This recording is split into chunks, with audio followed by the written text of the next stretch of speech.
please at any time post those to the chat. We've got Jessica Schaefer here with us, keeping an eye on that chat for us so that we can make sure we address anything in there. And if there's something we can't answer today, we'll save that chat and be able to find those answers for you all as soon as possible. Right.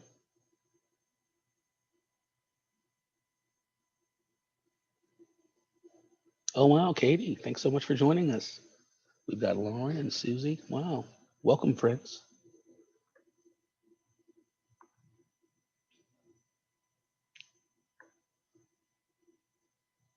Wow. Definitely a diverse representation of years of experience with VEX IQ. Looks like someone's been around since the beginning, just like you, Julie. Susie, looks like she's been working with VEX IQ for 7 years, she shares. Pretty cool.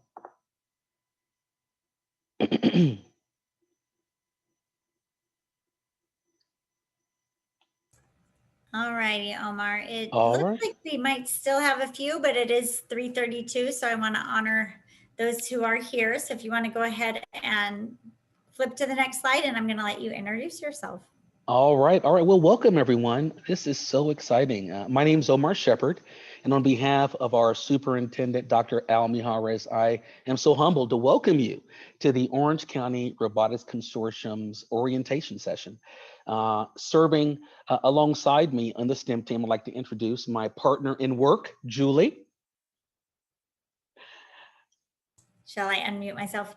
You've all heard me, but I am Julie Roney, STEM coordinator at Orange County Department of Ed. And like Omar said, very excited to be a partner in this robotics consortium. And I do want to recognize, I know Jess is not on the slide, but I want to call her out because she is running all of our ones and twos on the back end, dropping all those important links for you. And again, paying attention to that chat. So Jess, thank you for being here with us. That's right, Jess. Thanks for being a part of the team. So, as shared here on the slide, please do drop in the chat your name, what district you work with, your role, and what is something that made you smile this morning. It's always great to acknowledge that in this time, just spending some time to connect and acknowledge that we're all kind of coming in to this space after our day. Let me go ahead and write my name in there. Oops. Looks like, can everyone still see my screen? Oh, wow. Just a moment here. Oh, welcome, Susie. Welcome, Katie.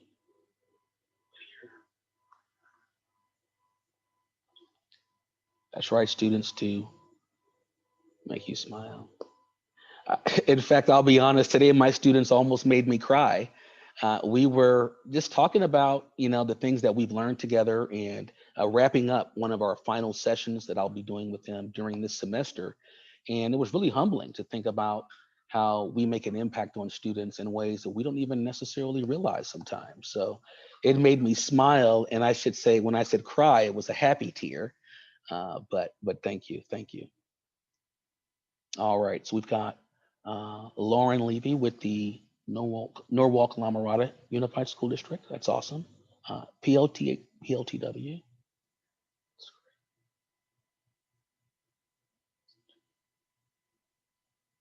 Welcome, Isaiah. Oh, well, that's right. This is making me smile as well that we're talking about VEX once again. So, so why don't we go ahead and dive into the presentation. Welcome to the Orange County Robotics Consortium orientation session as we really come together to revisit these ideas around getting students competing in VEX IQ competitive robotics. As I was sharing with Patrick and Julie and Jessica as we first got going, I'm just so excited we can even begin this conversation. I was sharing one of the most exciting things in my work is being able to have every year when we come together at the county office to participate in the competition. Just seeing the hundreds of students, the families there coming together to be able to compete and learn from these experiences is really one of the most exciting things that we're able to do. So I'm really humbled to be able to join along the team and bring this opportunity back again. let's take a look at our agenda for today. We've done some introductions. Hello.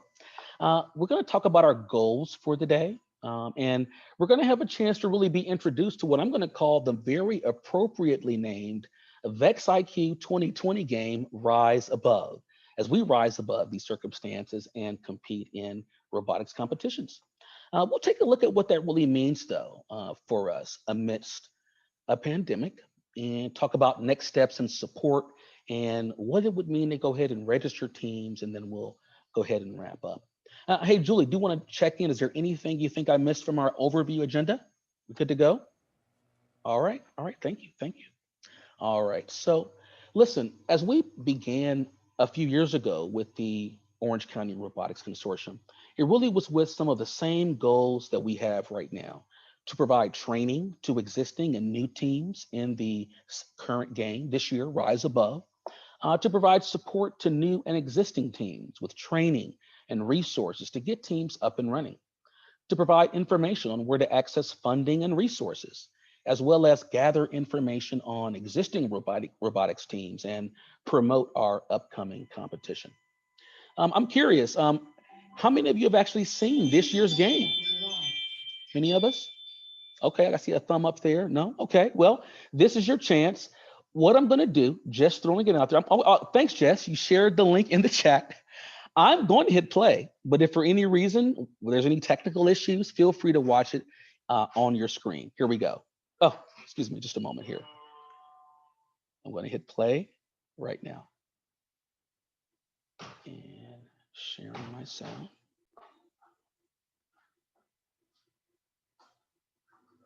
All right here.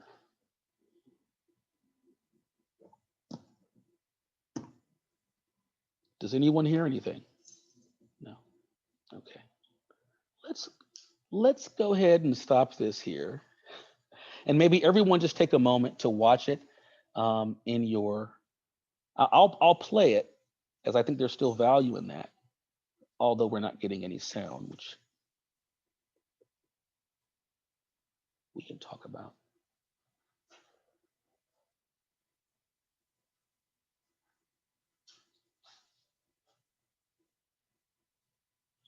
All right, so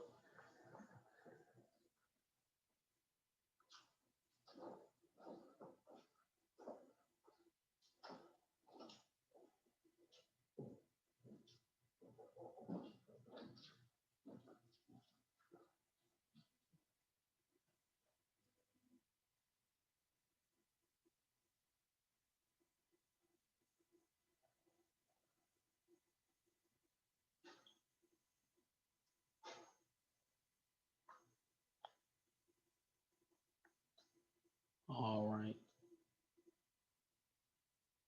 So we'll go ahead and pause there because that did pretty much showcase what we'll be talking about in our competition, that robot skills component. Let me just offer a little narrative. And again, I want to apologize about the technical challenge. I want you to know that video just worked a moment ago, literally. So, let's go ahead and learn from this by growing and moving forward in our presentation. But do take a look at the link shared. Thank you. So the game, the VEX IQ Challenge, is actually on a larger field this year. I realized when we have there a 6x8 rectangular field configured as seen in the image below, that might not necessarily resonate with everyone that, hey, this is actually a larger field. It is.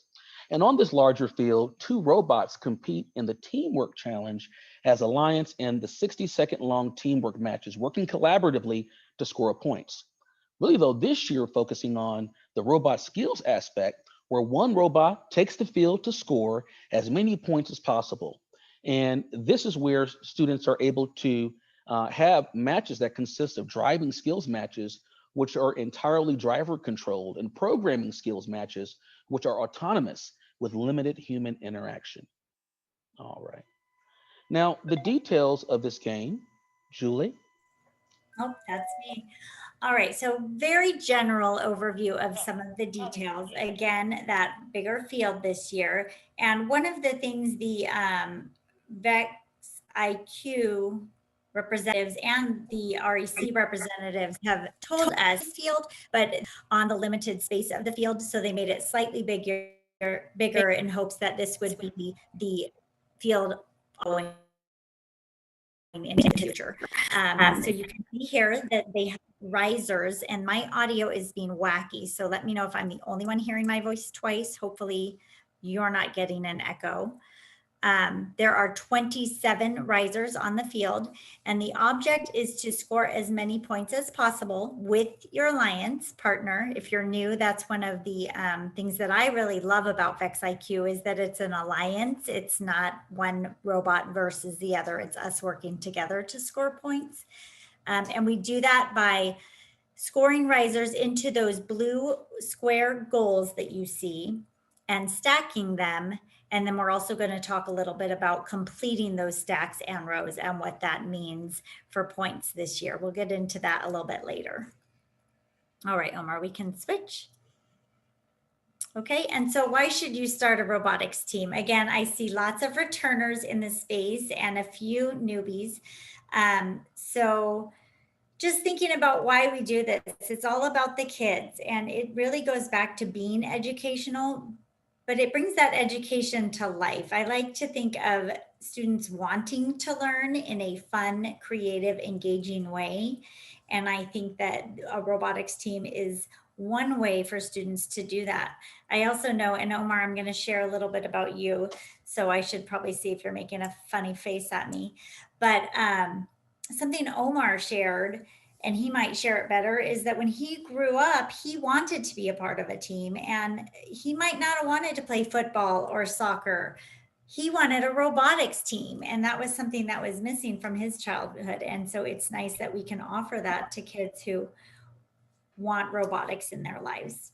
Hey, I really appreciate you adding that, but I really want to expand to share. I didn't even know anything like this existed. I mean, I know that there were possibly robotics teams, but I just think given the space I was in and how we often thought about the things we might do, this wasn't something even in my paradigm, if I'm completely honest with you. Now, I want you to know, growing up, I wanted to be a brain surgeon. I thought I would be a neurologist. I was in the USC MedCorps program. I went on to go to major in biology in college. I took a different path, as we see. But I do want to share just giving students the opportunity to be exposed to these types of ways of thinking and competing, and to see the type of competition in the space was one of the most exciting aspects of it for me. So thank you very much for sharing that, Julie. Next slide.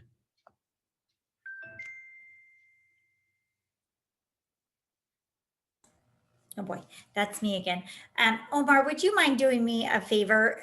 Sure. Holly is requesting the Zoom link to this. So if maybe you or Jess could find a way to send that over to her while I share this slide, that would be super helpful. Thanks for that. I'll forward it right now. Thanks. So developing a team. Again, this is going to probably... Sorry, Julie, I'm sorry, but I'm working on that on the back end. So don't worry about that, okay? Awesome. This is going to look a little bit different this year. Under our current circumstances, we've got distance learning happening, and in all of our different school districts in Orange County, I know that looks a little bit different. Some of us are still in full distance learning mode, and many of us are in a hybrid fashion where we have some of our kids in our school space some of the time and some of them still completely virtual. I don't know if anybody is back full time, but that is a possibility and an option. So how do we develop a team with all of this going on? And I think we still can. I think even in this virtual setting, we can find a way to connect with our students just as we are connecting with you here today, and have them create their identity. I see that I'm frozen and I'm hoping you can hear me. Name, logo, colors, tagline, those are all things students can do. And with these team roles, I love the possibilities, I guess, with being virtual. There is no reason we can't still have these roles, and they might be even more independent roles in some circumstances. We can identify a team builder, a programmer, someone responsible for that engineering notebook, someone being that team manager, and find creative ways to collaborate amongst themselves. I know I use something called Jamboard, which is just a collective Google platform that students can go in and actually draw models and share ideas via text box and post it. And I'm sure there's lots of tools like that out there. So developing that team, I think, is still really, really a great possibility. All right, Omar, we can switch. And I really would like to add, as we think about some of the elements that we hope students glean from when they participate in robotics, it really is part of the college and career readiness mindset, right? This idea that we want students to have a series of meaningful experiences that they could speak to, whether it be on a resume, whether it be in an interview, whether it be on a scholarship application. These are the ways in which they can show how they might have persevered even through this challenging time. And one of the rich aspects of the competition that I've always found a lot of warmth as I thought about what students gained from it is the interview. What might students share from what they gleaned from these experiences of that team development during that interview? I'm going to go ahead and go on the next slide right now. Oh, wow, wonderful. I get a chance to go ahead and share a little bit about the engineering and design notebook. You know, so often when we are thinking about elementary students engaging in a robotics competition, it can be overwhelming enough just trying to figure out how they're going to get their robot built, how they're going to learn how to maybe drive it, let alone begin to program it. And as students begin to grow in their experiences of developing their program, trying different iterations of different robot builds, learning from which ones are most effective and which ones aren't, learning that maybe, hey, I may not be as good as programming, but I'm a lot better at the design, or someone else realizing that they're a whiz at programming, right? Finding a way for students to document this will have never been easier than this year, because we are going to be doing digital engineering and design notebooks. You know, if we think about one of the things that we often want students to take away from our experiences, it's really a portfolio of their work. What better way of having students document how they came together, how they brainstormed ideas, how they iterated on different designs than doing it in this digital way? And this really opens everything up, whether we're thinking about ways we can, of course, explore Google Slides or a Padlet or any other thing from a Flipgrid. There's got to be a myriad of ways we can find to provide students access to documenting what they did during this time. All right. So when we think about preparing teams to compete, it really is about thinking about how can we ensure teams have opportunities to practice and develop driving skills. And we're going to be talking about that. And we really want to think about how we're preparing for an event through interview practice and helping students to ensure that they're ready for the competition. We know that when we think about the idea of cheering fans, it may not be the same in what we'll be talking about in a moment, but it definitely is a way for them to be acknowledged and recognized by their families. One of the things that I do think is still an opportunity this year, and we'll be talking about some of the structure of the competition, is that there is still an opportunity for teams to learn from other teams. It's called scouting here, but really thinking about how they can learn from what other teams have developed or created in their own iterations of the competition. Julie? All righty. Keeping the focus on the students. This is something I'm super passionate about. Before I was at the county office, I was in a district and I got to lead a district initiative on these robotics competitions. And one of the things that I've held true to was making this about the kids. As educators and coaches, we have influence on the tone of our program. And we have to find that balance between encouraging those parents and adults to demonstrate rather than do. So guide our students, give them advice, help share our expertise, but ultimately let them feel like they are empowered to make the decisions. They get to build that robot. I used to literally, walking into my district competitions, tell any adult in the room they were not allowed to touch the robot, that if I saw them touching the robot, they would have to put it down. It's not their baby, it's the kid's baby. So just helping navigate that and really holding true to making this about those students. All right, Omar.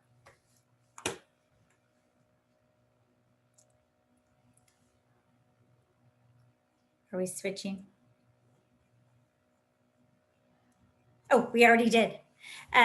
Engaging community. Again, gonna look different this year, I think, but we can still find ways to engage the community. If you, depending on your situation, are finding that your students are working remotely, and they have a field set up somewhere and a robot somewhere, and they have that driver, finding a way to showcase that virtually would be really not only cool for the community and the students, but also it would help prepare the students for the actual virtual competitions, and encouraging those parents of students to attend, and enlisting help from school. I know if you have administrators, invite them, show them what you're doing. It builds that excitement. And I know often I found administrators knowing nothing about robotics, the first robotics event they went to, then the next years following, they were always there and always promoting it at the school sites. So anything we can do to really engage the community and our stakeholders in this new situation. Wow, that's really awesome, Julie. Thanks so much for sharing that, especially as we think about ways we can leverage some of these connections to give students, as an example, an opportunity to practice interviewing. I know a lot of students don't often have an opportunity to talk to adults often, and giving them the ability to feel comfortable and confident in communicating about what they're working on, their thought process, how they develop something, only helps them as they further get towards college and career. All right. Let's take a look at this here. Julie? Oh boy, it's me again. It's still me. Ways people can help. If you are finding that people want to help, I am sure the school sites and the robotics programs can always use donations. Volunteers look a little different this year. Organizing, fundraising, business contacts.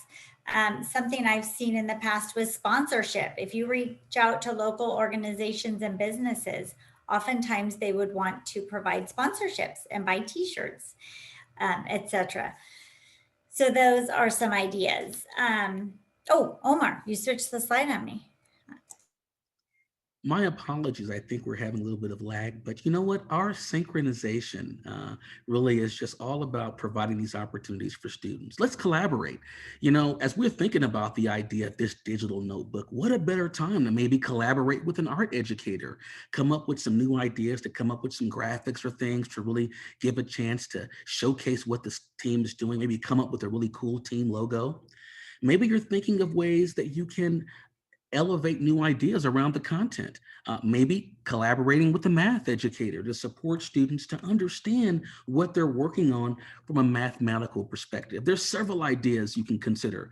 I saw we had a visitor from PL that is at a PLTW site. I see one of these concepts might resonate with you, looking at gear ratios. I know I saw one of that in the lessons, and so many other aspects you could look at it, as well as to involving your language arts educators. As we're thinking about how students communicate what they've been working on, how they articulate their thinking, what a better way for giving them a way to do that and to learn from it in a very meaningful way, right? And I do think there are lots of opportunities to bring other coaches and folks to help support strategy as well. Yeah, and on that note, I want to point out that the last two slides Omar had were math and English language arts. And I know from an elementary perspective right now, those two curricular areas seem to be getting a lot of focus, especially in the time we're in. And so how can we as educators capitalize on that and pull in our robotics into the math the students are learning, the English language arts the students are learning, again, to make it real world and meaningful for them. Other areas, PE and coaching. I think about the strategy and the teamwork, and I know my daughter is involved in athletics and she's learning about John Wooden's leadership skills. So I think that even things like that really come into play when you're talking about a robotics team as well. We can switch the slide, Omar. Oh, absolutely. Okay, and again, with fine and performing arts, this, I think about what Omar said earlier about preparing the students for those team interviews. Presentation skills go a long way when you're talking to judges, especially if they're going to be doing it in a virtual format. Really getting the students used to speaking on camera with proper volume, proper lighting, dealing with all of the issues that we are experiencing ourselves today with technology. Next. Wow, that's very powerful, Julie. How many of us have students that are comfortable bringing themselves on camera? I know when I'm in class every day, it's sometimes challenging talking to a black screen with just letters, but you hear their voices if you call upon them. Well, I think if we think about this, how do we support students in gaining that? Now, what is the reason they aren't on camera? I mean, I think in many ways we can't answer that, but I do think when we think about how a student might best demonstrate themselves or present themselves, it probably would be having themselves on camera. And I definitely know for me, when I think about the piece around theater, it reminds me of giving students a chance to really discover their voice. And I know this is an interesting space because everything being virtual, students may have a chance to do so in a different way. So maybe be thinking about that for your students. Julie? Okay, and again, that in administration I talked about earlier, parent faculty organizations, whether you're a PTA, PFSO, all the other acronyms out there. Be creative, virtual build days. You could do parent interviews maybe, updates after events. When we do our event, we're planning on having it live, virtual and recorded so that we can share it again virtually after the fact. So these are just some ideas for you. Next. Thank you. Thank you. So we're so humbled for the opportunity to share with you all these ideas around VEX IQ. And inevitably, as we realize how we'll be coming together this year, we really want to spend some time talking about the COVID-19 contingency plan for robot skills only competition. Now, in this mindset, what will change? Well, one, we won't be coming together face to face. Omar? Yes? I just want to interrupt really quickly because again, I want to reiterate, if you have questions, drop them in the chat. I suspect there's going to be a lot of fine tuning and logistical information right now. So please feel free to drop those questions in the chat. Go ahead, Omar. Sorry about that. Yeah, thank you so much, Julie. And please know that we're doing our best to ensure that the plan that we're sharing right now is reflective of where we are as a community. And we're definitely looking forward to create this opportunity for our students. So under this mindset, we would not be coming together. It would be a virtual skills only event, remote with live judging. Now, what does that mean? It mainly means that we're going to be live on an online video platform, whether it be Zoom or another platform. And the whole idea would be to do our best to replicate an in-person event to the greatest extent possible. Acknowledging that those signature aspects of that are the judging of the engineering notebook, as well as the scoring of students competing, whether it be using the driving skills, and if students decide to go ahead and add on to that, there are programming challenges with that as well. Now, what does skills only really mean? Well, that really means that a driver and autonomous skills only matches with 3 driver attempts. That means 3 iterations of a student from the team driving the robot and 3 iterations of autonomous attempts. Now, there are no alliance matches in this iteration. The robot team with the highest score will win the Robot Skills Award, qualifying for the state championship.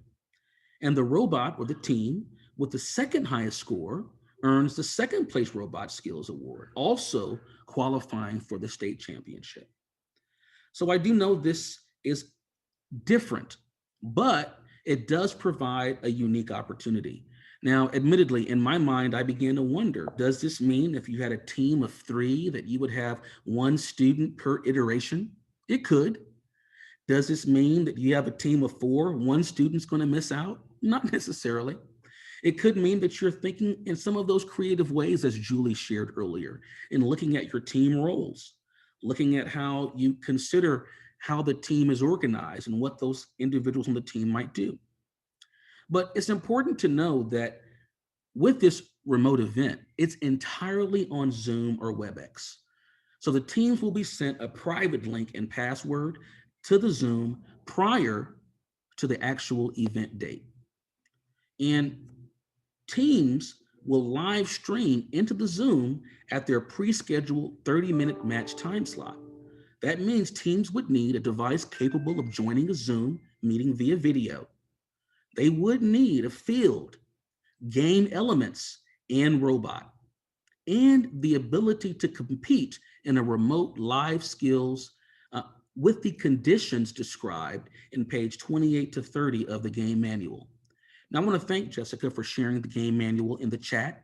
You can feel free to look there and click on it if you like. We also have information in this presentation, which is also available to you and will be posted on the OCRC website as well.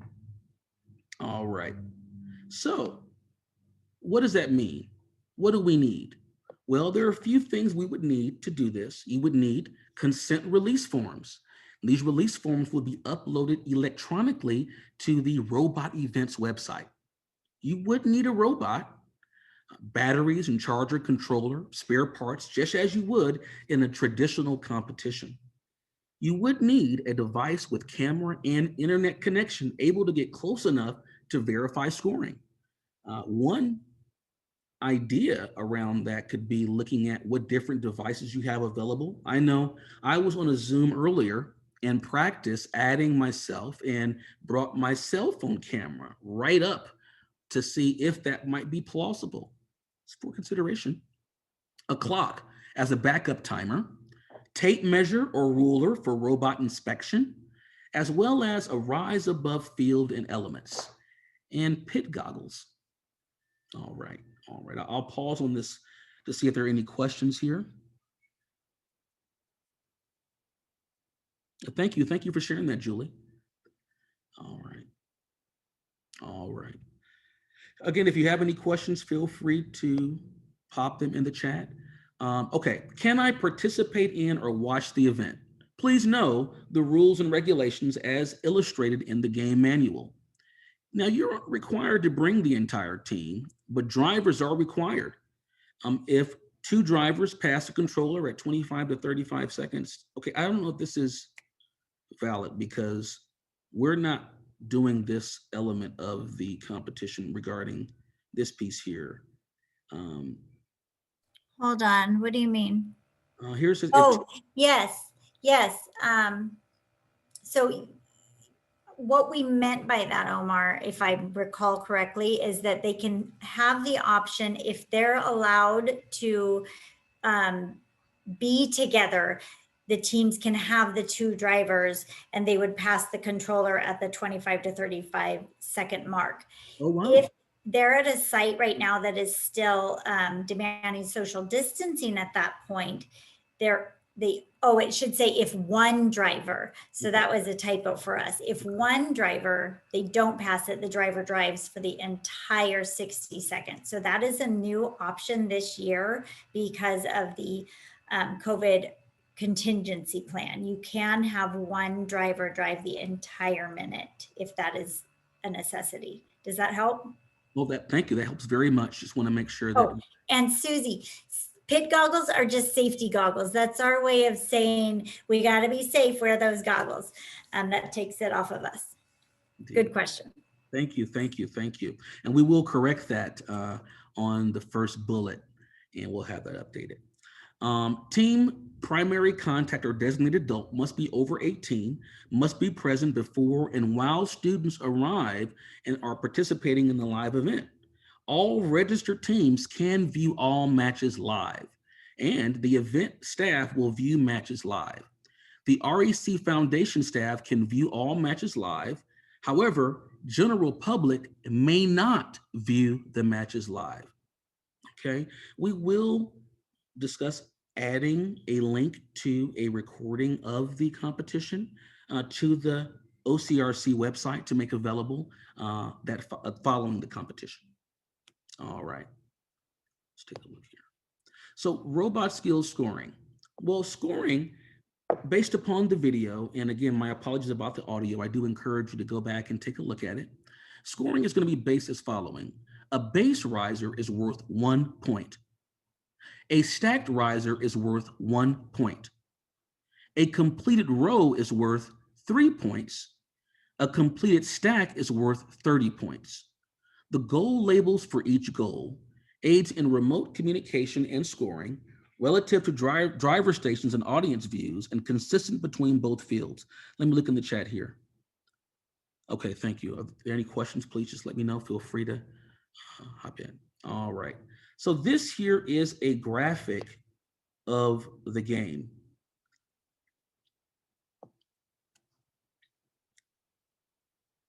So if we look at these zones here, where the scoring zones are, right? Scoring is going to be based upon the number of risers that are able to be placed in a specific goal area. And in response to the calculation of the actual score, will be based upon the numbers of like risers being stacked together. As an example, if you were to have, let's say, orange risers stacked on top of purple risers, that would not get you the same score as you would get if you were to have, for example, 2 purple risers stacked on top of each other. It essentially almost would be as if you only had 1 riser in the zone, because having the 2 that are different colors wouldn't allow you to get that score. And interesting will be the ability to get 3 risers stacked on top of one another. That is going to be one of the most interesting strategies that will have to be discovered by teams, as these risers are quite tall. All right, so remote judging. Remote judging is used in circumstances where an REC sanctioned event is under restrictions due to COVID-19. So with this here, we're going to have an opportunity for teams to pre-submit their digital engineering and design notebook and participate in a team interview prior to the week of the robot skills competition. All right, let's take a look here. Now, there are some specific requirements, and we do make some resources available. There is a rubric that's available to us all to take a look at how this engineering and design notebook will be reviewed. Remember, the team or the team primary contact or designated adult must be present while the students are participating in the interview and as they arrive. The event partner and judges will attend the team interview. And the REC Foundation, RSM, can view the interview if they'd like. However, the general public may not attend the team interview, nor may it be recorded. Therefore, as I talked about sharing up the recording of the competition earlier, that's just of the robot skills competition when teams have their 3 driving and 3 autonomous times in the competition. The recording will end at that point and will not include the interview held the week prior. Okay. Once interview begins, only student team members and judges may speak. All right, let's take a look here. The pre-submission of the digital engineering notebook. So we'd like to have the engineering and design notebook submitted 1 to 2 weeks prior to the event. The digital engineering notebook may take any form, as it is accessible by clicking a link without a special software other than a web browser or PDF reader. There are a few examples shared there for you. It could be a bound notebook that was scanned in. It could be a document in a cloud-based service. The digital engineering design notebook can be sent as a link, not an attachment with a Google form and email. The digital engineering notebook must be sent by the primary contact on robot events. Therefore, whomever is the coach or primary person registering on the team, that's the listed person on robot events, that is the person that should be forwarding over that digital engineering and design notebook. The team is responsible for ensuring the link is accessible and the submission is legible. Okay, feel free to let us know if you have any questions about that. Thank you so much for all the links and resources in the chat. All right. All right, Julie. Oh, wow. All righty. I think I mixed those up. I do want to call special attention to when Omar shared the screen with the robotics game setup with the field, and it showed the goals and the risers in relation to each other. If you've seen the Rise Above game, you may have noticed that the general setup that we often see looks a little bit different than what we were showcasing today. And that's because the view we are showcasing is the setup for the skills only challenge. So the skills is a different field setup than the Alliance, and that's something that's new this year. So be sure that when you're setting up the field for skills, that you have the proper setup of those risers. And if you are competing in an Alliance match with someone else officially, you'll want to change that field setup. Alrighty, so we're hoping you're all on board to participate, even though it looks a lot different this year. And so we're going to tell you how you can do that. If you do not yet have supplies, we've got vendors linked here, and we've got all the supplies you'll need for this year. Now, we're not endorsing any of these vendors, but these vendors are all VEX and Rec Foundation approved. You will need a robot kit, and you will need, at minimum, a field and those game elements. So again, thinking social distancing, this might look, I know I saw a comment that some of us might have the potential to be back together in January, but not before then. So how do we do this? Again, you can have one student driver. So if you've got a place where you can set up a field, elements, have a robot built, that might be by one student, but again, I would hope that the team can collaborate on what the design looks like. You can make that happen. If for any reason, I don't know if I'm allowed to say this here, so Omar might hush me, but if for any reason you're finding challenges with coming up with field or game elements, we are able to purchase one setup this year at the county office. And so we are going to try to creatively find ways to support the teams that are participating in our competition. Omar's going to talk about the dates, but we've strategically spread it out 3 dates so that we could potentially find a way to loan those elements to 3 different sites. And we can talk about that later. Absolutely. Again, if you're having support issues, write it in the chat, email us. We want to find ways to support you. Omar, did you want to share? Well, I do want to share, and I really appreciate what you have added, Julie, because it is about building community, understanding that we are dealing with a challenging time, and how exciting would it be for a student to be able to shift their focus away from some of the challenge, the monotony, into focusing on a robotics project. Now, admittedly, I know we don't have kits and tools for everyone, but if there is a need, don't hesitate to reach out and let us have a conversation, because I know we are #BetterTogether, and there is a way for us to make this happen. I'm confident. All right, next slide. Let's take a look here. Oh, wow. So listen, hopefully many of you saw on the email, and I really think this is a rich opportunity. Did any of you take advantage of the Google grant opportunity? Well, if you haven't, hopefully it's not too late, because Google was offering the opportunity to pay for the registration fee and even possibly even field or robot equipment fees for teams that were returning or competing in the competition that were coming back.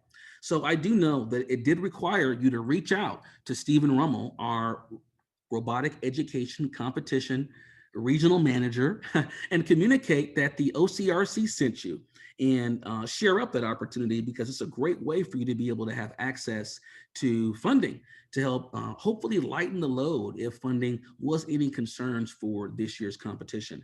And again, because it's for returning teams, it really makes it awesome for you to take advantage of that as well. Also, please do take a look at the robotics education website, as there are loads of other grant opportunities there for you as well to support you in not just getting your program started, but sustaining your program. All right. So as we're thinking about how we can get started, hopefully you're ready. Hopefully you're ready to go and get going with our robotics competition. And let me just let you know that we've set it up in this way. So in order for us to provide the competition in a way that can be accessible to the most number of teams within our community as possible, we've set it up to be February 2nd through 11th. Let me share with you what that means. So the first week, February 2nd, 3rd, and 4th, teams will participate in a team interview. We'll have a chance to have reviewed their engineering and design notebook and talk with them about their project of working on the robotics, the robot, and preparing to participate in the robotics competition. And then the following week, February 9th through 11th, we'll have teams ready to actually compete in their robot skills competition. A little bit of what shared was we'll have teams broken up into 30-minute segments in which 6 teams will compete each day over 3 days. And the idea is that they'll have that time to have 3 iterations of their autonomous driving and 3 iterations of their actual driving of the robot. And that will give them a chance to have their score from their interview, their engineering design notebook, their autonomous, and their actual driving of the robot brought together to see who the winner of the competition would be. And the exciting thing is, by doing it in this way, we're able to honor a lot of the social distancing and some of the shifts in place as a result of COVID-19. Now, we know this does not replace the traditional competition, but it does give us a way to help students, very appropriately named, rise above this challenge and still participate in the robotics competition. And if we look at this here, we've set up our registration opening date for December 9th. And acknowledging that this will be a different thing for us all, we have set our competition registration fee at an extremely low rate to hopefully make it a low to no barrier of entry. Julie, would you mind sharing what the cost of this year's competition will be for OCRC? Oh boy, you're putting me on the spot. If I recall correctly, we decided that it would be $25 per $25? team. Is That's that right? And here's the thing, we do know that there are fees that are associated that actually we have no input on as it relates to the $150 fee for you to register your team with the Robot Events website as a competing team, and then $100 for each additional team. But as I do want to share with you, if you hop on the email and email Stephen Rummel, hopefully we can get you on in time to be able to have the Google grant taken advantage of if it's not too late. All right, next slide. According to BizFluent, the excuse primary advantage of grant. Okay, excuse me. I was Google. I don't know. I guess I'm having ears. Okay, so you want to gather your team and register as an official competitor. You'll need to purchase your VEX IQ robotics kit and prepare to participate in the OCRC Rise Above Team workshops and Canvas portal. Now, what we're thinking is we realize that this won't be the same as it has been in previous years, where we'll all come together, start doing different builds in person, coming back together, testing out how we can program the robot, hearing from some of our friends on what they're doing in their classroom, like Katie Saucedo shared last year with us. But it doesn't mean we can't still build community and look at ways we can leverage some of the things that we're learning, maybe in a space such as Canvas, to be able to support us as we're coming back and looking at our different iterations on this. So the next step would really be to register your team. And as I shared earlier, there are some fees that we really don't have specific control over. And I do want you to know that these does allow your team to compete in any competition, not just the OCRC, but I do want to make sure I clarify that they are separate fees, that our competition fee is $25, though this fee here is what's needed to register so your team can compete in the in the competition season. Okay, so in case you are unfamiliar with it, let me just walk you through. It's actually pretty quick and easy to register on robotevents.com. You'll simply go there, click register, select your program. We are VEX IQ, right? On the dashboard, you'll simply click the green tag there that says register a team. From there, you'll go ahead and indicate what you're registering for. Remember, we are VEX IQ. And then from there, you'll enter all the pertinent information. Now, for those of you that are working in districts, you may be thinking, well, gee, what would I put there? You'd put your district information. You'd add that there. And you'd go ahead and add some additional details. Now, let me remind you, there are certain things that you want to be mindful of. That is one, what is the email address you're putting for the person that's registering as the team, that's the team registrant? Because that's the email that may be used later, for example, for sending your engineering and design notebook, or for uploading your consent forms, or for any other REC related communications, okay? And you're able, as you see there, to add multiple teams in case you're thinking, gee, am I gonna have to do this multiple times if I have multiple teams? No, all you have to do is do it once and simply add the additional teams there.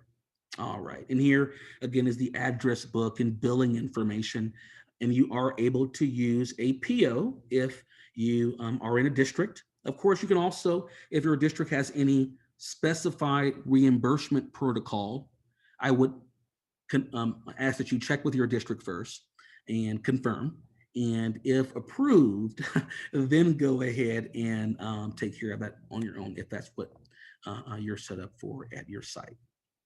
And then you'll have a completed order, and then you'd be ready to actually register. So just to clarify, when you do this, you're now registered for the competition season. You aren't exactly registered for the OCRC competition just yet. In fact, our competition registration actually doesn't open until December 9th.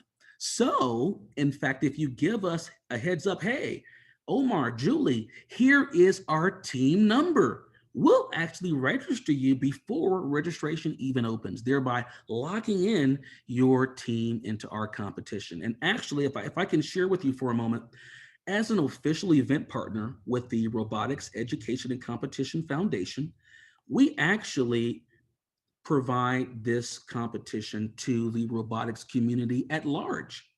While our goal as a consortium is to build community in Orange County and to support our local districts in building robotics teams and giving students these opportunities, ultimately anyone from, dare we say, the world could register for our competition. So I think it's important to note that if you want your team in, we really think it's important that we get your team number before December 9th when we open formally.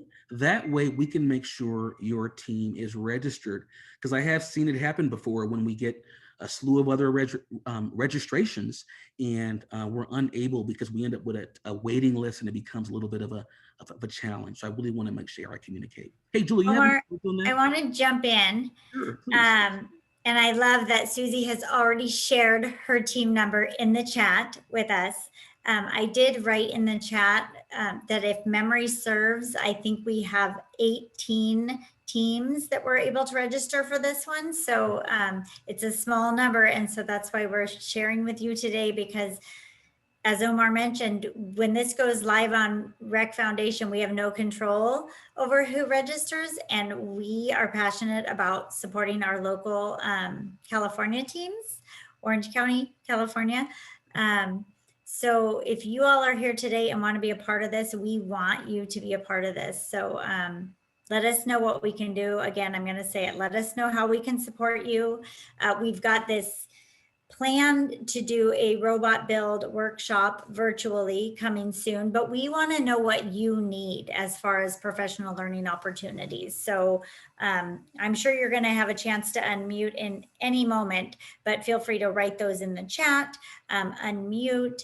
We are here for you. And I think that's probably where Omar was going. So I'm going to turn it back over to you, Omar. No, thank you. That's really what this is all about. I acknowledge that as I've surveyed the landscape, I'm hearing from a lot of teachers that they're feeling a bit overwhelmed. they're feeling a bit of pressure trying to manage translating their in-classroom work to distance work, now to hybrid work. And I want to honor that. And I'd like to figure out what are the best ways we can create a support network to create more opportunities for students to experience these robotics competitions. And we're definitely open to, I see a note here, is it possible to pre-register again for our competition? Yes, it is possible to pre-register. Again, you would just need to ensure you're emailing, copying Julie and myself with your team number prior to December 9th when it opens up to the general public, and we'd be able to add that information. So is that accurate, Julie? Do you have anything else to add on that? Yeah, I believe that was the question, and that is the process. So you all let us know via email or in the chat today your team number and your team information. We will populate that on the back end, if you will, and then come December 9th, I think it's just a matter of you turning in the registration fee to hold your place on the list. If for some reason you didn't pay that registration fee by the deadline, you would bump off the list and one of the wait listers would come up. All right, I see a question in the chat. Great question from Mrs. Cole about borrowing robot kits. And I do know in years past, we've been able to provide that opportunity. And I don't see why we couldn't do it this year, just with a few small caveats in place. One of those is that we do know sometimes when we get the kits back, there may be a piece or two that may not have been included. And that sometimes can create a little bit of a challenge when you're amidst a build and you're at step 56 of 59 steps, when you're missing that small little piece that you need, that 3x2 or something like this. So I do know that can be a challenge, but I'm willing to offer up kits and do my best to ensure that they're complete. But I at least want to do it with a small caveat that should any pieces not be there and we don't have them, that may be ultimately up to the team, if it's okay that I say, to maybe get that one missing piece or so if we're in that situation. And I do apologize for that, if that makes sense.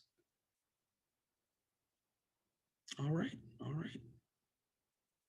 Might there be any other questions here? Let's take a look here. Are the field, okay, so we have had some changes in the game this year, as you might have noticed in the articulation. And one of them is taking your field from being a standard size field, I say standard being the size of the field that we were used to, right? To increasing the size of the field. So from a 4x8 to a 6x8. So therefore, we're able to accommodate that field construction because we had 4 fields, and we're able to take from one of the fields and make the one field now the standard field for this year. With that being said, that does leave another field. However, that field is not to scale. The field is not to scale. So I do want to share that to say that if someone is just trying to figure out maybe some strategy or figure out ways they can begin some planning for game execution, then there may be value in trying to execute that on a non-standard, meaning this size year field. But it also may cause some challenge if you're thinking of, for example, the autonomous portion. Maybe good for driving, maybe not so much for the autonomous, but I at least want to share that to offer my rationale and my thinking around that. So I do think I could, with confidence, maybe offer up a non-standard set of, resources. However, it is not the standard. Hope that makes sense. Okay, thank you. All right. Well, hey, one of the things we're going to be doing is we have recorded this presentation. We will be uploading it to our website following today. And I do want you to know, feel free to check out our website, offer up feedback, because that's how we can learn more about what can best support our community with hearing from you about things you might need. So currently, an easy way, if I can share, stem.ocde.us. I know that's not the formal website, but it's the really easiest, stem.ocde.us. On the left-hand side, you'll see a tab for Orange County Robotics Consortium. We don't have this video there yet, but it will be following today's presentation. And I invite you to take a look at that website there. You'll also see our game manual there and some other information in case that's helpful for you. All right, all right. All right, well, I'm gonna stop sharing my screen right now. And again, I wanna thank everyone for joining us today. Hey, 1 second here. Might anyone have any questions as we kind of reach the end of our presentation? Omar, there is a question in the chat. And I'm not 100% sure I'm going to say the correct answer. So it's something we'll want to be sure we read in the regulations, but it's around how, when a team competes, do they have to do the driving portion and the autonomous? I think the answer is they don't necessarily have to. The team has the opportunity to do up to 3 driving and up to 3 autonomous. Right. I don't know how that will weigh into the ranking Right. as far as scores, but what the team cannot do is do up to 6 driving. Like it's 3 and 3. Right. So if there's only 3, Omar, do you want to add anything? I really appreciate you asking, clarifying that. I definitely think that teams are not required to do either, but they are benefited when they do both, right? If a team does not participate in an element of the competition, let's start from the beginning, just to kind of give a broader perspective. We've got the engineering and design notebook as one aspect of, consideration. We've got the team interview as another aspect of consideration. We've got 3 autonomous tries to compete, and we've got 3 driving, I'll say tries to compete. So it's those 4 together that are added together to give the student the greatest score possible to qualify to go to state. So with that being shared, as you take a few of them away, it kind of affects your total score capacity. So no, though, a student isn't really required to participate in either of those. I know some teams may not have an engineering design notebook, but they will still do the interview. I've had teams that do the engineering and design notebook, but then for some reason, don't do the interview, right? Comparatively, on the side of the competition, I don't think I've seen any teams not do the driving skills, but I have seen teams not do the robot skills. Yeah, and Omar, that's a really good point you brought up, and I'm glad you brought that up. So we chose to do the skills only remote with judging to provide more opportunities for students to win places at state, if you will. We anticipate offering 1, as it said in the slide deck, 1 first place robot skills will go to state, 1 second place robot skills will go to state. Those are based solely on the robot skills scores. If your students and your team are competing additionally in the notebook and interview, that also adds to eligibility for the 1 design award we get to offer and the 1 excellence award we get to offer. So those are more options. But if your students aren't interested in judging, we don't want you to think you can't participate. You absolutely can. You just wouldn't be eligible for excellence in design, I believe. Absolutely. Thank you. Thank you. Let's take a look here. And I really want you all to know that all of the information that we're sharing was developed as a result of COVID-19 contingency plans that were put in place by REC to give all of their stakeholders opportunities to compete. Because we find in other states, they are competing face-to-face. We hear in Texas, teams are competing face-to-face. We're in other areas, they may not be.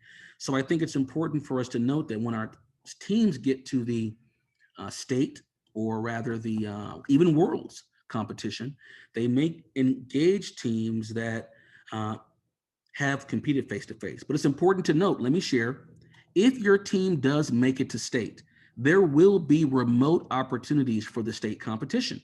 If your team makes it to Worlds, we understand there will also be remote opportunities to compete in Worlds. But there'll also be face-to-face opportunities as well if they're open to going to do that, if that makes sense. Okay. All right. Well, hey, I want to thank everyone for joining us today. I'd like to give another thank you to my partner in work, Julie Roney, for collaborating with me on this. Our wonderful team member, Jessica Schaefer. Thanks so much for being there, being in the back, supporting with all the links and everything. And please do know that this is really just the beginning. We're hopeful that I hear Pfizer came up with the vaccine. Don't know if that's going to be rolled out really quickly and change things up, but we can be optimistic. And I really think that as long as we're thinking in that vein, we can create more opportunities for our students. So if there are not any further questions, all right. Well, thank you, oh, yes, Mr. DeVusser, any questions? No, you were saying bye? Oh, sorry. All right, sorry. All right, bye, everyone. Have a wonderful afternoon, and we hope to see you soon. Thanks.